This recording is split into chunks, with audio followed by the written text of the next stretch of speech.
दिन था 6 दिसंबर और साल 1992 का। उत्तर प्रदेश का जिला अयोध्या और इसी अयोध्या के इलाके रामकोट पहाड़ी पर एक बहुत पुरानी और कदीम मस्जिद को कुछ लोग अपने हाथों में भगवा झंडा लिए हथौड़े और कुदालियों से इसे ढहा रहे थे। इनके मुंह में जय श्री राम के नारे और दिल में ईमान वालों से भरी हुई नफरत इनके स्याह चेहरों पर साफ साफ झलक रही थी।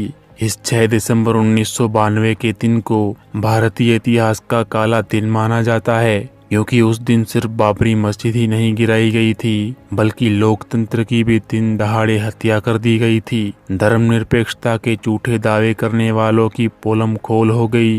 कायदे का पालन और हिफाजत करने वाले पुलिस प्रशासन से मुसलमानों का भरोसा उठ गया।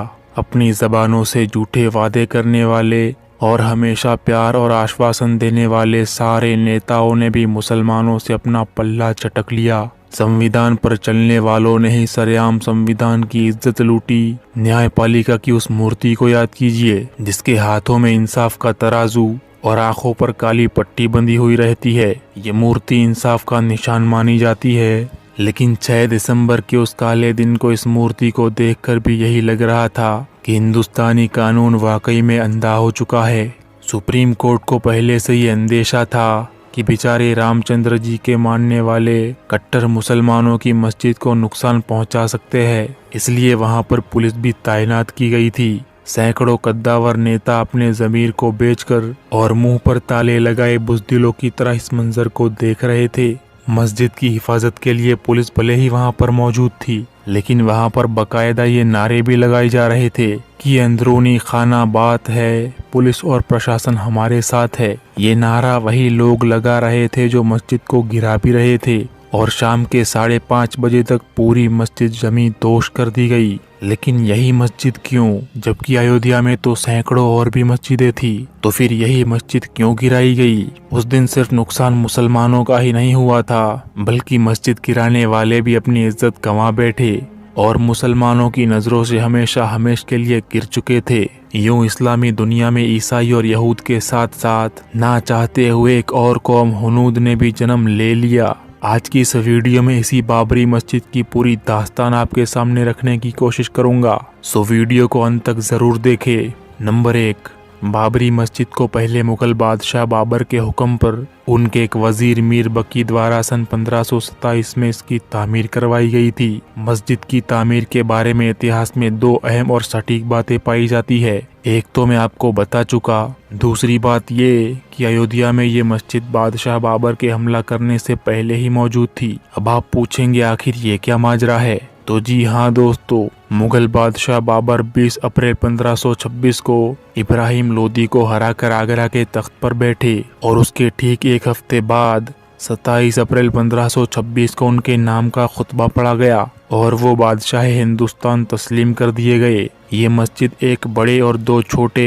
यूं 3 गुंबदों से बनाई गई थी। ठंडे और मीठे पानी के लिए कुआं भी बनवाया गया था, और असल बात यह कि इस मस्जिद के गुंबद द्वार यानी अंदर जाने के दरवाजे पर 2 शिलालेख यानी मस्जिद की तामीर की 2 तख्तियां बनवाई गई थी। ये तख्तियां फारसी भाषा में लिखी गई थी। इनमें मस्जिद की तामीर के बारे में कुछ लिखा गया था, लेकिन आखिर क्या लिखा गया था? यहीं पर से सारा मसला खड़ा हुआ और हिंदू और मुसलमानों के बीच में नफरत का बीज भी यहीं पर बोया गया था। इन तख्तियों का जिक्र एक ब्रिटिश अफसर और इतिहासकार अलोइस एंटन फ्यूहरर ने कई जगहों पर किया है। ब्रिटिश इतिहासकार फ्यूहरर ने 1889 में आखिरी बार इन तख्तियों को पढ़ा था, जिसके बाद अंग्रेजों ने इन तख्तियों को नष्ट यानी खत्म करवा दिया था। इन तख्तियों के हिसाब से अयोध्या में इस मस्जिद की तामीर इब्राहिम लोदी की हुकूमत में उन्हीं के हुक्म पर साल 1523 में शुरू की गई और 1524 में तो ये मस्जिद पूरी तरह से बनकर तैयार भी हो गई। इतिहासकार फ्यूहरर आगे बताते हैं कि फारसी में बनी तख्तियों के मुताबिक ये मस्जिद किसी मंदिर को तोड़कर नहीं बल्कि एक खाली जगह पर बनाई गई थी। तख्तियों में लिखी वो बातें सच हो या ना हो, अब उससे कोई फर्क नहीं पड़ने वाला था, क्योंकि इन तख्तियों को उसी दौर में ख़त्म कर दिया गया था। ज्यादातर इतिहासकारों के हिसाब से ये अंग्रेजों का काम था, बल्कि ये तो एक सोची समझी साजिश थी, क्योंकि 1857 के विद्रोह के बाद अंग्रेज ये समझ चुके थे और चौकन्ने भी हो गए थे कि अगर हिंदुस्तान पर लंबे वक्त तक शासन करना है तो इसे धर्म के आधार पर बांटना ही होगा, ताकि हिंदू और मुसलमान एक दूसरे से ही लड़ते रहे और उनका ध्यान आज़ादी जैसे मुद्दों से बटा रहे। कहा जाता है कि अंग्रेजों की इसी साजिश की बुनियाद पर इब्राहिम लोदी की मस्जिद बाबरी मस्जिद बन गई और इसका ताल्लुक राम मंदिर से भी जोड़ दिया गया। और यही वो दौर था जहां से हिंदू और मुसलमानों के बीच नफरत का बीज बोया गया। एक और बात ये कि इस मस्जिद को साल 1940 के दशक से पहले मस्जिद जन्म स्थान कहा जाता था और इसी तरह से इस स्थान को हिंदू ईश्वर राम की जन्मभूमि के रूप में स्वीकार किया जाता रहा है। यहाँ तक कहा जाता है कि इसके बड़े आकार और प्रसिद्धि के बावजूद जिले के मुस्लिम समुदाय द्वारा मस्जिद का उपयोग कम ही हुआ करता था। यानी साफ साफ लफ्जों में कहा जाए तो यहाँ के मुसलमान बाबरी मस्जिद को आबाद ही नहीं करते थे। मतलब जाहिर है नमाजियों की तादाद बिल्कुल कम पाई जाती होगी और यही तो सबसे बड़ी वजह है हमारी नाकामयाबी की। अगर बाबरी मस्जिद भी नमाजियों से आबाद रही होती तो कभी कोई मुशरिक उसे गिराने की जुर्रत भी नहीं कर सकता था। खैर, बढ़ते हैं हमारे टॉपिक की तरफ। तो जब मुसलमानों द्वारा बाबरी मस्जिद का उपयोग कम होता हुआ दिखाई जाने लगा तो फिर हिंदुओं ने अदालतों में अनेक याचिकाएं दर्ज करवाई कि ये बाबरी मस्जिद नहीं बल्कि हमारे राम का जन्म स्थान है, यहाँ पर हम मंदिर बनाएंगे। इन्हीं याचिकाओं यानी शिकायतों के परिणाम स्वरूप इस जगह पर राम के हिंदू भक्तों का प्रवेश शुरू हो गया। यानी अब बाबरी मस्जिद में हिंदुओं का आना जाना आम हो चुका था। इन्हीं शिकायतों में से एक शिकायत एक शख्स रघुदास की तरफ से की गई थी, जिस पर फैजाबाद जिला न्यायाधीश ने 18 मार्च 1886 को फैसला सुनाया था। हालांकि शिकायत को खारिज यानी रद्द कर दिया गया था, फिर भी उनके दिए हुए फैसले में से एक दूसरे से जुड़े दो तथ्य निकलकर सामने आए। अब जरा फैजाबाद के न्यायाधीश का वो फैसला भी सुन लीजिए। फैसला कुछ यूं था, मैंने पाया कि सम्राट बाबर द्वारा बनाई गई मस्जिद अयोध्या नगर की सरहद पर स्थित है। सबसे दुर्भाग्यपूर्ण बात यह है कि मस्जिद ऐसी विशेष जमीन पर बनाई गई है जो हिंदुओं द्वारा पूज्य है, लेकिन चूंकि ये घटना 358 साल पहले की है, इसीलिए इस शिकायत के प्रतिकार के लिए बहुत देर हो चुकी है। जो किया जा सकता है वो ये कि सभी पक्षों द्वारा यथास्थिति को बनाए रखा जाए। ऐसे किसी मामले में जैसा कि वर्तमान मामला है, किसी भी तरह का नव प्रवर्तन लाभ के बजाय और भी अधिक नुकसान और शांति में खलल पैदा करेगा। फैजाबाद के जज के इस फैसले से ये बातें साफ साफ जाहिर होती है कि मस्जिद उस जगह पर बनाई गई है जो हिंदुओं द्वारा सिर्फ पूजनीय है, न कि उस जगह पर जहां वाकई में कोई मंदिर मौजूद था। दूसरी बात यह कि मस्जिद की तामीर हुए 358 साल बीत चुके हैं, इसलिए इस पर फैसला सुनाने के लिए बहुत ही देर हो चुकी है। ऐसे में जो फैसला लिया जा सकता है वो ये कि जैसा चल रहा है हूबहू वैसा ही चलने दिया जाए। इस पूरे मामले पर कोई नया फैसला या बदलाव अगर किया गया तो वो फायदा तो नहीं पहुंचाएगा बल्कि नुकसान ही लेकर आएगा और देश की शांति भंग हो जाएगी। ये वो फैसला था जो फैजाबाद के जिला न्यायाधीश ने सुनाया था। वहीं पर इस मस्जिद के बारे में जैन धर्म का भी एक अलग पक्ष रखा गया है। जैनियों के सामाजिक संगठन जैन समता वाहिनी के अनुसार इस जगह ना ही कोई मंदिर था और ना ही कोई मस्जिद थी, बल्कि यहाँ पर तो उनका जैन मंदिर था, क्योंकि यहाँ पर जैन धर्मों के 24 तीर्थंकरों में से 5 तीर्थंकर इसी अयोध्या में बसा करते थे। दोस्तों, अब पूरी बात को समझिए कि मंदिर का सिलसिला आखिर शुरू कहाँ से हुआ। तो आधुनिक समय में इस मामले पर हिंदू मुसलमानों के बीच हिंसा की पहली घटना साल 1853 में अवध के नवाब वाजिद अली शाह के शासनकाल के दौरान दर्ज की गई। निर्मोही नामक एक हिंदू संप्रदाय ने मस्जिद के ढांचे पर दावा करते हुए कहा कि जिस जगह पर मस्जिद खड़ी हुई है ठीक वहां कभी मंदिर हुआ करता था, जिस मंदिर को बादशाह बाबर के शासनकाल के दरमियान नष्ट कर दिया गया था। ये थी इस मामले पर आने वाली पहली शिकायत। साल 1853 के बाद अगले 2 सालों में इस मुद्दे पर कई बार हिंसा भड़की और दंगे फसाद हुए और हर बार कानून और प्रशासन हिंदुओं को वहां पर पूजा करने और मंदिर बनाने के लिए मना करते रहे। कहा जाता है कि 1855 तक हिंदू और मुसलमान दोनों एक ही इमारत में इबादत और पूजा किया करते थे, लेकिन साल 1857 के विद्रोह के बाद मस्जिद के सामने एक बाहरी दीवार डाल दी गई और हिंदुओं को अंदरूनी हिस्से और चबूतरे यानी चौपाल पर चढ़ावा चढ़ाने से मना कर दिया गया। ये चौपाल बाहरी दीवार पर खड़ा किया गया था। साल 1833 में इसी चौपाल पर हिंदुओं ने मंदिर तामीर करने की कोशिश की, लेकिन इसे भी उपायुक्त द्वारा रोक दिया गया। फिर भी ये लोग नहीं माने और मंदिर बनाने के लिए कोशिश करते रहे, लेकिन शुरुआत में इन लोगों को हर जगह लताड़ा गया क्योंकि इनकी बात में कोई सच्चाई ही नहीं थी। ये लोग शुरू से ही गलत रहे थे और आज भी गलत ही है, लेकिन फर्क सिर्फ इतना है कि कल तक ये लोग सत्ता में नहीं थे, जबकि आज सत्ता की पूरी पावर इन्हीं के पास है। बल्कि उस दौर में तो कानून ने भी उन लोगों को काफी बार गलत साबित किया, और वो कुछ इस तरह से कि उसी दौर में 1885 में रघुवीर दास नाम के उपन्यायाधीश ने फैजाबाद की अदालत में एक मामला दायर किया। मामले के हिसाब से 17/21 फीट माप के चौपाल पर पंडित हरिकिशन एक मंदिर तामीर करने की इजाजत मांग रहे थे, लेकिन इस मुकदमे को भी बर्खास्त कर दिया गया। इसके बाद 2 अपीलें दायर की गई। एक 17 मार्च 1886 फैजाबाद जिला न्यायाधीश कर्नल JEA चंबियर की अदालत में, और दूसरी 25 मई 1886 को अवध के न्यायिक आयुक्त W यंग की अदालत में। लेकिन दोनों शिकायतों को खारिज यानी रद्द कर दिया गया और इसी के साथ ही हिंदुओं की तरफ से लड़ी जाने वाली पहली कानूनी लड़ाई का अंत हो गया। लेकिन साल 1934 में इन लोगों ने फिर से दंगे किए और इन्हीं दंगों में मस्जिद के चारों ओर की दीवार और 3 गुंबदों में से एक गुंबद कुछ हद तक तोड़ दिया गया। अब साल आ गया था 1936 का और हिंदू मुसलमानों के इस लड़ाई झगड़े में एक नया फितना उठा। वो फितना था शिया सुन्नी के बीच बाबरी मस्जिद के लिए विवाद का पैदा होना कि आखिर मस्जिद किसकी है, जिसके बाद वक्फ कमिश्नर ने इस पर भी एक जांच बिठा दी। मस्जिद के मुतवल्ली यानी मैनेजर मोहम्मद का दावा था कि मस्जिद बनाने वाला वजीर मीर बकी शिया था, इसलिए ये मस्जिद शिया समुदाय की मस्जिद हुई। लेकिन जिला वक्फ कमिश्नर मजीद ने 8 फरवरी 1941 को अपनी रिपोर्ट में कहा कि मस्जिद की स्थापना करने वाला बादशाह बाबर सुन्नी था और इसके तमाम इमाम और नमाज पढ़ने वाले तो सुन्नी है, इसलिए ये मस्जिद सुन्नियों की मस्जिद हुई। इस विवाद के उठते ही शिया वक्फ बोर्ड ने सुन्नी वक्फ बोर्ड के खिलाफ फैजाबाद की सिविल जज की अदालत में मुकदमा दायर कर दिया।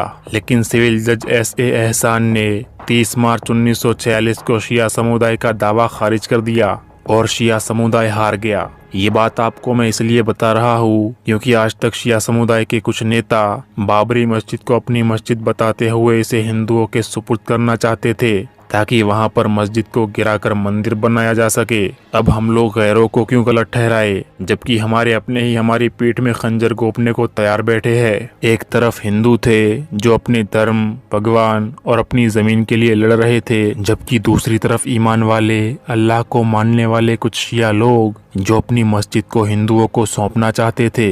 अब इन दोनों में से गलत और ज्यादा बुरा कौन हो सकता है, कमेंट करके अपनी राय जरूर बताइए। मस्जिद और गंजे शहीदन कब्रिस्तान की जगह फैजाबाद कोर्ट द्वारा मुसलमानों को सौंप दी गई थी, लेकिन वहां के स्थानीय हिंदू मुसलमानों का उत्पीड़न करने लगे। 10 और 23 सितंबर 1949 की 2 रिपोर्ट दर्ज करके उस वक्त के सुन्नी वक्फ निरीक्षक मोहम्मद इब्राहिम द्वारा बोर्ड के सचिव के सामने पेश की गई। इनमें से पहली रिपोर्ट ये कहती है कि मस्जिद की तरफ जाने वाले किसी भी मुसलमान को टोका गया और नाम लेकर गालियां दी गई। वहां के लोगों ने पहले ही बताया था कि हिंदुओं से मस्जिद को खतरा है। जब मुसलमान नमाज अदा करके अपने घरों की तरफ लौट रहे होते तो उनके ऊपर आसपास के घरों से पत्थर और जूते फेंके जाते और मुसलमान हमेशा की तरह डर की वजह से उस वक्त भी अपनी जबान से एक शब्द भी नहीं कहते थे। रघुदास के बाद लोहिया ने अयोध्या का दौरा किया और वहां भाषण दिया कि कब्रों को नुकसान मत पहुंचाइए।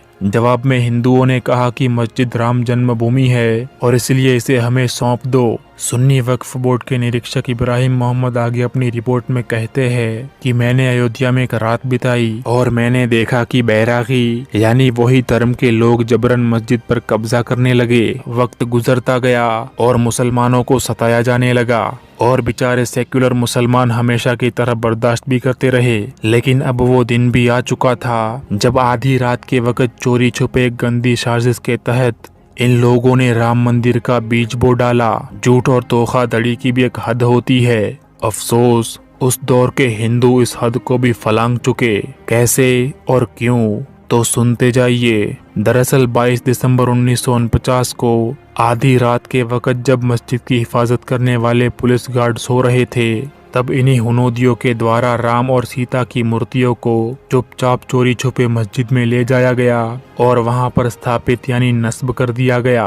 अगली सुबह इसकी खबर एक पुलिस कांस्टेबल माता प्रसाद की तरफ से दी गई और अयोध्या पुलिस स्टेशन में इसकी रिपोर्ट दर्ज की गई। 23 दिसंबर 1949 को अयोध्या पुलिस स्टेशन के पुलिस अफसर राम दुबे को एफआईआर दर्ज कराते हुए कहा गया कि 50 से 60 लोगों ने मस्जिद परिसर के गेट का ताला तोड़ने के बाद या दीवारों को फांदकर मस्जिद में प्रवेश किया और वहां पर राम और सीता की मूर्तियां चोरी छिपे नस्ब कर दी गई और अंदरूनी दीवार पर लाल रंग से राम और सीता का चित्र बनाया गया। उसके ठीक बाद 5-6 हजार लोगों की भीड़ आसपास इकट्ठी हुई। ये भीड़ भजन गाते हुए और जय श्री राम के नारे लगाते हुए मस्जिद के अंदर दाखिल होने की कोशिश करने लगी, लेकिन इस भीड़ को भी जैसे तैसे करके रोका गया। उस रात के बाद अगली सुबह हिंदुओं की बड़ी भीड़ ने भगवानों को प्रसाद चढ़ाने के लिए मस्जिद में फिर से दाखिल होने की कोशिश की। इस मामले पर वहां के जिला मजिस्ट्रेट के नायर जो वहीं मौजूद थे, उन्होंने ये बातें दर्ज की है कि हिंदुओं की ये भीड़ जबरन मस्जिद में प्रवेश करने के लिए पूरी तरह से तैयारी करके आई हुई थी। मस्जिद परिसर गेट का ताला तोड़ दिया गया और पुलिस वालों को धक्का देकर गिरा दिया गया। हम में से सब अधिकारियों ने और दूसरे लोगों ने जैसे तैसे करके इस भीड़ को पीछे की ओर खदेड़ा और फाटक को बंद कर दिया, लेकिन फिर कुछ साधु पुलिस और हथियारों की परवाह किए बगैर एकदम से हम पर टूट पड़े और तब भी बहुत मुश्किल से हम लोगों ने किसी तरह से फाटक को बंद किया। अब फाटक सुरक्षित था और बाहर से लाए गए एक बहुत ही मजबूत ताले से उसे बंद कर दिया गया था और पुलिस बल को वहां पर तैनात कर दिया गया। उस वक्त शाम के 5 बजे थे। ये खबर जब प्रधानमंत्री जवाहरलाल नेहरू तक पहुंची तो उन्होंने यूपी के मुख्यमंत्री गोविंद वल्लभ पंत को ये निर्देश किया कि वो ये देखे कि मस्जिद की उस जगह से हिंदू देवी देवताओं की मूर्तियां हटा ली जाए। नाराज प्रधानमंत्री जवाहरलाल नेहरू ने अपने खत में कहा कि अयोध्या की घटना से मैं बहुत विचलित हूँ। मुझे पूरा विश्वास है कि आप इस मामले में व्यक्तिगत रुचि लेंगे। ये एक खतरनाक मिसाल कायम की जा रही है जिसके परिणाम बहुत बुरे होंगे। यानी प्रधानमंत्री दूरंदेशी कर चुके थे और बहुत आगे के बारे में सोच रहे थे कि हिंदुओं द्वारा मस्जिद में मूर्तियां रखा जाना ये निहायत ही घटिया काम है और आने वाले वक्त में इसके भयानक नतीजे सामने आ सकते हैं। और ऐसा वाकई में हुआ भी। पीएम जवाहरलाल नेहरू की कही हुई बात 2002 गोधरा कांड, मुजफ्फरनगर दंगे, 1995 और 2005 जैसे कई दंगों की शक्ल में सच साबित हुई। उसके बाद गोविंद वल्लभ पंत ने राज्य के मुख्य सचिव भगवान सहाय और फैजाबाद के पुलिस आईजीपी वीएन लाहिड़ी के साथ फैजाबाद को ये पैगाम भिजवाया कि मस्जिद में से हिंदू देवी देवताओं की मूर्तियां हटा ली जाए। लेकिन मजिस्ट्रेट के नायर को ये डर था कि अगर मूर्तियां हटा ली गई तो हिंदू लोग जवाबी कार्यवाही करेंगे और आदेश के पालन को अक्षम करने की पैरवी करेंगे, इसलिए उन मूर्तियों को नहीं हटाया गया। उत्तर प्रदेश के मुख्य सचिव ने कमिश्नर फैजाबाद को लखनऊ बुलाकर डांट लगाई और ये पूछा कि प्रशासन ने इस घटना को क्यों नहीं रोका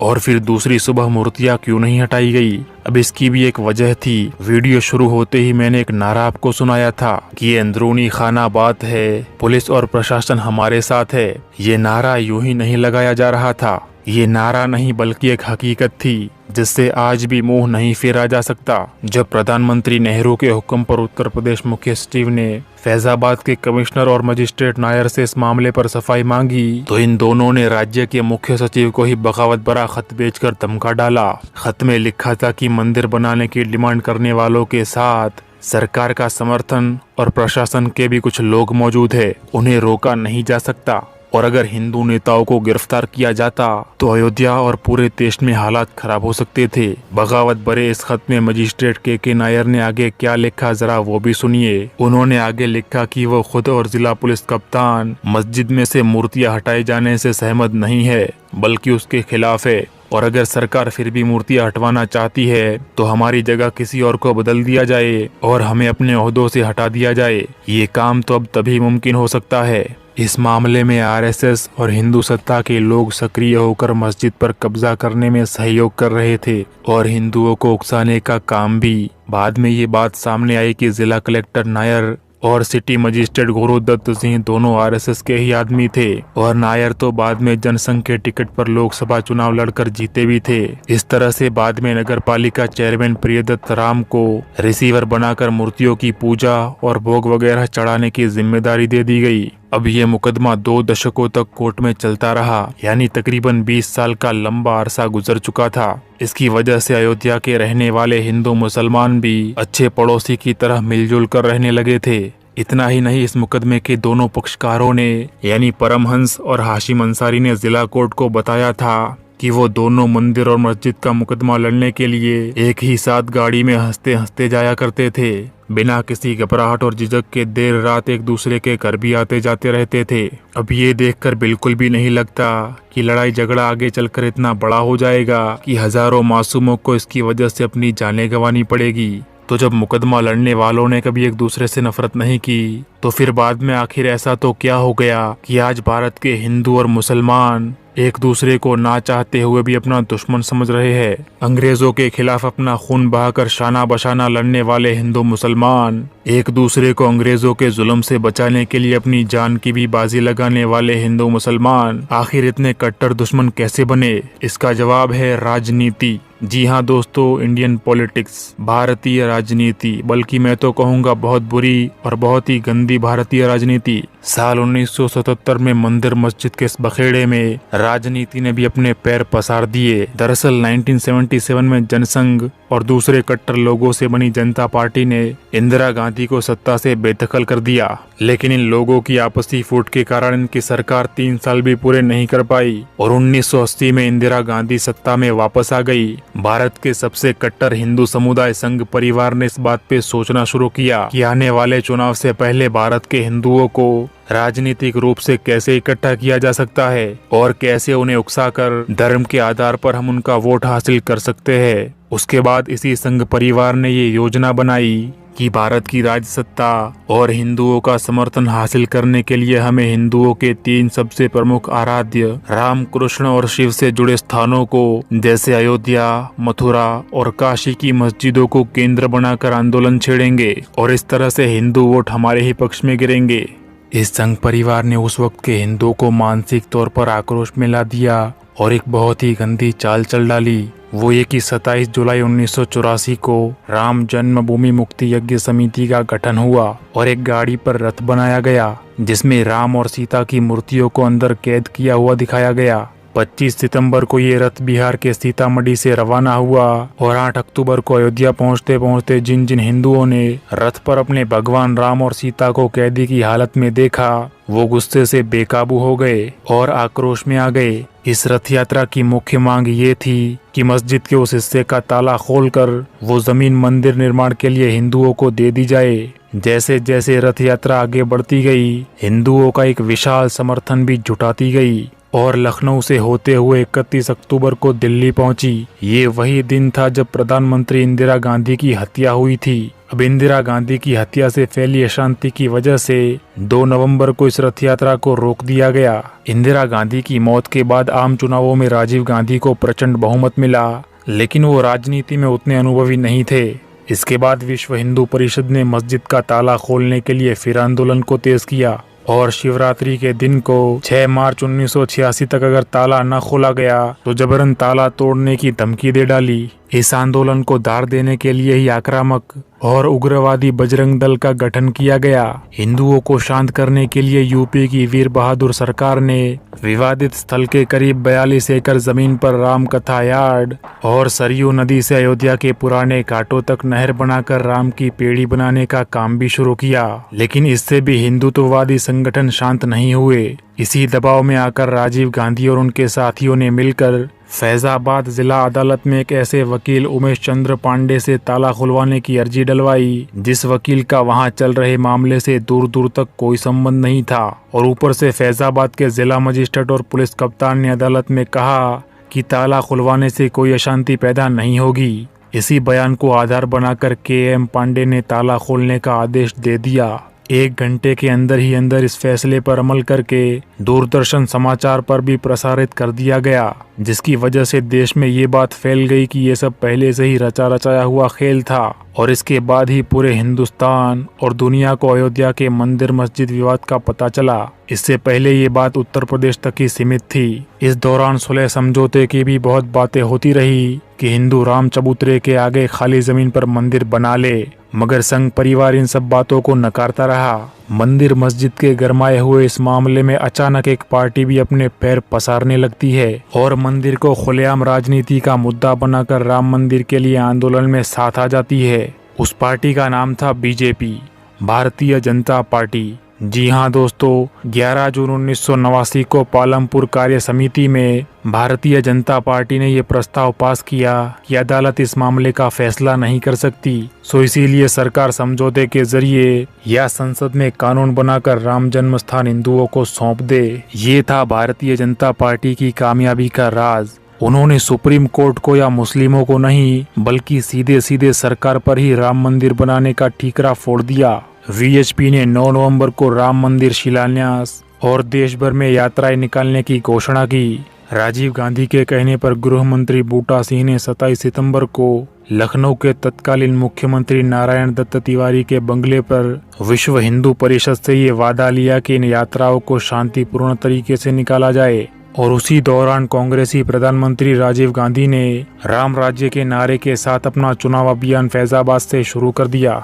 दूसरी तरफ विश्व हिंदू परिषद ने भी मस्जिद के सामने 192 फुट की दूरी पर मंदिर के शिलान्यास के लिए झंडा गाड़ दिया, लेकिन कांग्रेस चुनाव हार गई और कांग्रेस के एक नेता वीपी सिंह बीजेपी और बाकी वामनपंथी दलों के समर्थन से प्रधानमंत्री बन गए। इधर उत्तर प्रदेश में जनता दल ने पुराने समाजवादी नेता मुलायम सिंह यादव को मुख्यमंत्री चुना, जो पहले ही विश्व हिंदू परिषद के अयोध्या आंदोलन का विरोध कर चुके थे। अब बीजेपी ने राम मंदिर के मुद्दे को खुलकर अपने हाथों में ले लिया, जिसका नेतृत्व लाल कृष्ण आडवाणी कर रहे थे। जैसे ही आडवाणी देश भर में माहौल खराब करने के लिए 25 सितंबर 1990 को सोमनाथ मंदिर से 30 अक्टूबर तक अयोध्या की रथ यात्रा पर निकले, वैसे ही देश में कई जगह पर दंगे फसाद हुए। लेकिन तभी लोकप्रिय नेता लालू प्रसाद यादव ने आडवाणी को बिहार ही में गिरफ्तार करके रथ यात्रा रोक दी। इस तरफ मुलायम सरकार की तमाम पाबंदियों के बावजूद 30 अक्टूबर के दिन लाखों कार सेवक अयोध्या पहुंचे। पुलिस की लाठी और गोलियों के बावजूद कुछ कार सेवक बाबरी मस्जिद के गुंबद पर चढ़ गए, मगर आखिर में पुलिस इन पर भारी पड़ी और प्रशासन ने हिंदू कार सेवकों पर गोली चलवा दी, जिसमें 16 कार सेवक मारे गए। हालांकि हिंदी अखबार इस मामले को हवा देते हुए सैकड़ों कार सेवकों के मरने और सरयू नदी के लाल हो जाने तक की सुर्खियां लगाते रहे। उस दौर में मुलायम सिंह को मुल्ला बुलाया जाने लगा, हिंदू लोग उनसे नफरत करने लगे और अगला विधानसभा चुनाव भी वो हार गए। अब 1991 के लोकसभा चुनाव के दौरान राजीव गांधी की हत्या हो गई और कांग्रेस के बुजुर्ग नेता नरसिम्हा राव प्रधानमंत्री बन गए। और अब वो साल भी आ गया था जिसमें इन वामनपंथियों ने सारी हदें पार कर डाली। जी हाँ दोस्तों, साल 1992 में फिर कार सेवा का ऐलान हुआ। कल्याण सरकार और विश्व हिंदू परिषद के नेताओं ने सुप्रीम कोर्ट में ये वादा किया कि सांकेतिक कार सेवा में मस्जिद को क्षति नहीं होगी। उत्तर प्रदेश के मुख्यमंत्री कल्याण सिंह ने पुलिस बल प्रयोग न करने की हिदायत दी और तो और वहां के प्रशासन को केंद्रीय ताकतों की सहायता भी नहीं लेने दी। गृह मंत्री शंकर राव चौहान और देश के प्रधानमंत्री नरसिम्हा राव को यूपी के मुख्यमंत्री के वादे पर पूरा भरोसा था, लेकिन उनकी खुफिया एजेंसियां पहले ही सरकार को कार सेवकों के आक्रोश और बढ़ते गुस्से के बारे में बता चुकी थी। उन्हें मालूम था कि किसी भी वक्त हिंसा हो सकती है और बाबरी मस्जिद के ढांचे को गिराया जा सकता है। 2 नवंबर की रैली में आडवाणी ने बताया कि इस बार की कार सेवा शारीरिक होगी, जिसमें ईंटों और कुदालों का इस्तेमाल किया जाएगा। ये माहौल थोड़ा सा संभल जाता अगर देश की सुप्रीम कोर्ट ने उत्तर प्रदेश सरकार की अपील को न माना होता, जिसमें उन्होंने कार सेवकों द्वारा अयोध्या में कार सेवा करने की इजाजत मांगी थी। सुप्रीम कोर्ट ने वो इजाजत तो दे दी, लेकिन कहीं न कहीं उन्हें ये चिंता भी सता रही थी कि इतनी संख्या में इकट्ठे हुए कार सेवक कहीं मस्जिद को नुकसान न पहुंचा दे, जिसके लिए सुप्रीम कोर्ट ने इन सारी चीजों पर नजर रखने के लिए एक जज की नियुक्ति भी कर दी थी। साथ ही साथ सुप्रीम कोर्ट ने एक और बात भी कही थी कि अगर अयोध्या में अव्यवस्था फैलती है तो उत्तर प्रदेश सरकार को बर्खास्त कर दिया जाएगा। अयोध्या में शांति बनाए रखने के लिए अर्धसैनिक दलों की 160 कंपनियां, 100 एनएसजी कमांडोज और 100 आरएएफ के जवानों को भी भेजा जा चुका था। खैर वो काला दिन भी आ गया जिस दिन को भारत के इतिहास में सदियों के लिए दर्ज होना था। ये दिन था 6 दिसंबर 1992 का। उस दिन अयोध्या में लगभग 2 लाख कार सेवक इकट्ठा हो चुके थे। भजन और कीर्तन के दौरान आक्रामक नारे भी लग रहे थे जो कार सेवकों में जोश और आक्रोश भर रहे थे। ये कार सेवक एक और बात से गुस्सा थे और वो बात थी 5 दिसंबर के दिन की गई घोषणा जिसमें कार सेवकों को प्रतिघातक किए जाने की बात कही गई थी, यानी ईंटों और कुदालों का इस्तेमाल कार सेवा में नहीं किया जाना था। सुबह के 10 बजे तक मुरली मनोहर जोशी, लाल कृष्ण आडवाणी, उमा भारती, विनय कटियार और अशोक सिंघल जैसे सभी अहम नेता हालात का जायजा लेने के लिए पहुंचे, लेकिन हालात पहले से ही बेकाबू हो चुके थे। कार सेवकों के एक जत्थे ने जैसे ही मस्जिद में दाखिल होने के लिए जोर लगाया वैसे ही बाकी कार सेवकों ने भी उसी तरफ दौड़ लगा दी। कार सेवकों की भीषण पत्थरबाजी के सामने सुरक्षा बलों को पीछे हटना पड़ा। वहीं सारे नेता भी ये मामला चुपचाप खड़े देख रहे थे। 11:40 पर पहला कार सेवक मस्जिद के गुंबद पर चढ़ा। धीरे धीरे बाकी कार सेवक भी गुंबद पर चढ़ते गए और दोपहर के 2 बजे तक मस्जिद का पहला गुंबद गिरा दिया गया था। ये सिलसिला हूबहू जारी रहा, यहाँ तक कि शाम 5 बजे तक पूरी मस्जिद गिराकर जमीन दोष कर दी गई। नेता और प्रशासन मुंह बने इस पूरे मंजर को देख रहे थे। यूपी के मुख्यमंत्री कल्याण सिंह ने उसी शाम 5 बजे इस्तीफा दे दिया। मतलब जिस काम के लिए वो गद्दी पर बैठे थे वो काम अब पूरा हो चुका था। इस पूरी घटना के बाद हिंदू और मुसलमानों के बीच में एक ऐसी दरार पड़ गई जिसकी वजह से हिंदू मुसलमान दंगों के अंदर पिछले 25 सालों में सरकारी आंकड़ों के हिसाब से लगभग 2000 लोगों ने अपनी जानें गंवाई। और आखिर में 9 अगस्त 2019 को सुप्रीम कोर्ट ने फैसला हिंदुओं के पक्ष में दे दिया और इस जगह पर मंदिर बनाने का हुक्म भी दे दिया, क्योंकि मुस्लिम इस जगह पर अपना हक साबित न कर सके। और मस्जिद की खुदाई के दौरान आर्कियोलॉजिस्ट की टीम को यहाँ पर हिंदू धर्म से जुड़े कुछ तथ्य भी मिले थे। इस बात से भी इनकार नहीं किया जा सकता। एक और चीज जो इतिहास में की गई छेड़छाड़ को दर्शाती है वो ये कि बादशाह बाबर की जिंदगी पर लिखी असल किताब बाबरनामा में से ऐन उस वक्त के पन्ने गायब कर दिए गए हैं जब उन्होंने बाबरी मस्जिद बनवाई थी। ये रहस्य आज तक नहीं सुलझ पाया कि आखिर बाबरी मस्जिद से जुड़े उन पन्नों को किसने गायब किया और क्यों गायब किया। इसके पीछे क्या वजह हो सकती है, आप अपनी राय हमें जरूर बताएं। लेकिन उससे पहले मैं आपको एक बात बताना चाहता हूँ, वो ये कि बाबरी मस्जिद का मुकदमा मुसलमानों की तरफ से जो लड़ रहे थे जिनका नाम इकबाल अंसारी है, ये शख्स कई सालों से मुसलमानों की तरफ से बाबरी मस्जिद के पक्ष में रहकर मुकदमा लड़ रहा था। यानी सरासर ये राम मंदिर बनवाने के खिलाफ ही होगा। लेकिन नहीं दोस्तों, ये शख्स भले ही बाबरी मस्जिद के लिए लड़ रहा था लेकिन राम मंदिर बनवाने के खिलाफ नहीं था। अब आप पूछेंगे कि आखिर ये क्या माजरा है, तो दोस्तों ये शख्स राम मंदिर के खिलाफ बिल्कुल भी नहीं था, क्योंकि जब सुप्रीम कोर्ट ने राम मंदिर बनाने का फैसला सुनाया और जब मंदिर बनने का काम वाकई में शुरू हुआ तो मंदिर के लिए सबसे पहला डोनेशन यानी चंदा देने वाला शख्स कोई और नहीं बल्कि यही इकबाल अंसारी ही था, जो इतने सालों से मंदिर के खिलाफ और मस्जिद के लिए लड़ रहा था। इकबाल अंसारी ने 11,500 रुपये हिंदू ट्रस्ट को सौंपे और साथ ही साथ राम मंदिर बनाने की शुभकामनाएं भी पेश की। अब आप ही बताइए कि इसे आप क्या कहेंगे। इसे दोगलापन तो हरगिज नहीं कहा जाएगा। ऐसा कहने से दोगलापन शब्द की भी गरिमा कम हो जाएगी। मेरे पास इस शख्स की तारीफ के लिए कोई भी शब्द फिलहाल मौजूद नहीं, लेकिन आप जैसे चाहे वैसे शब्दों से इन्हें जरूर नवाजे। लेकिन एक सवाल है जो दिल में कांटे की तरह चुभ रहा है, वो ये कि अगर आप राम मंदिर बनने से खुश है और उसके लिए चंदा भी देते हैं तो फिर इतने सालों से मुकदमा लड़ने की जरूरत ही क्या थी। शुरू से ही मंदिर के हक में अगर खड़े हो जाते तो इस मंदिर की वजह से होने वाले दंगों में कम से कम मासूम मुसलमानों को अपनी जाने और अपनी माँ बहनों की इज्जतें तो नहीं गंवानी पड़ती। इतनी नाइंसाफियां होने के बाद, इतनी जानें गंवाने के बाद जिन लोगों ने हमारी मस्जिद को गिराया और सत्ता की ताकत से वो हमसे जीत भी गए, उन्हीं लोगों को मंदिर बनाने के लिए चंदा देना, इतिहास में ऐसे लोगों को गद्दार और इस्लाम में मुशरिक और मुनाफिक कहा गया है, जो मरने के बाद जहन्नम के सबसे निचले गड्ढे में डाले जाएंगे। ये बात किसी को नहीं मालूम कि बादशाह बाबर ने वाकई में कोई मंदिर गिराकर मस्जिद बनाई थी। और वैसे भी ये 400 साल पुरानी बात है, इस पर यकीन नहीं किया जा सकता।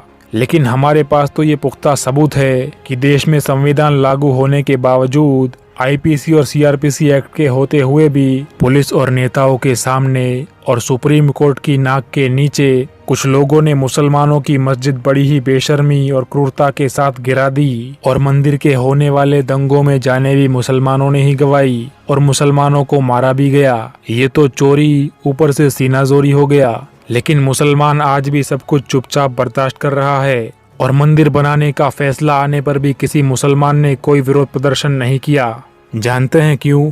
क्योंकि वो मुसलमान आज भी देश की एकता और हिंदुओं से भाईचारे में विश्वास रखता है। इस वीडियो को बनाने के पीछे किसी भी धर्म या किसी भी समुदाय के मान सम्मान को ठेस पहुंचाने का या उकसाने का मेरा मकसद बिल्कुल भी नहीं है, बल्कि ये वो बातें हैं जो एक मुसलमान होने के नाते राम मंदिर और बाबरी मस्जिद के विवाद के बारे में मैं सोचता हूँ। ये भी जरूरी नहीं कि हर मुसलमान मेरे नजरिए से और मेरी बातों से सहमत हो, क्योंकि भारत का मुसलमान कहीं ना कहीं राजनीति, गद्दार मुस्लिम नेताओं, कट्टर संगठनों, हिंदू मुसलमान के खत्म होते भाईचारे और बेवजह दंगों में मारे जाने से थक चुका है और इसीलिए वो अपने जज्बात जो वो बाबरी मस्जिद के लिए महसूस करता है उसे भी देश की वफादारी के नीचे दफन कर देता है और आखिर में सिर्फ एक सेक्युलर मुसलमान बनकर रह जाता है। अगर आपको ये दास्तान बाबरी अच्छी लगी हो तो इसे लाइक कर दीजिए और अपने दोस्तों और रिश्तेदारों को भी शेयर कर दीजिए। साथ ही साथ इस वीडियो में दी गई इन्फॉर्मेशन के बारे में आपका क्या ख्याल है कमेंट करके हमें जरूर बताएं। मिलते हैं अगले वीडियो में, तब तक के लिए अल्लाह की अमान में रहे। अस्सलाम वालेकुम।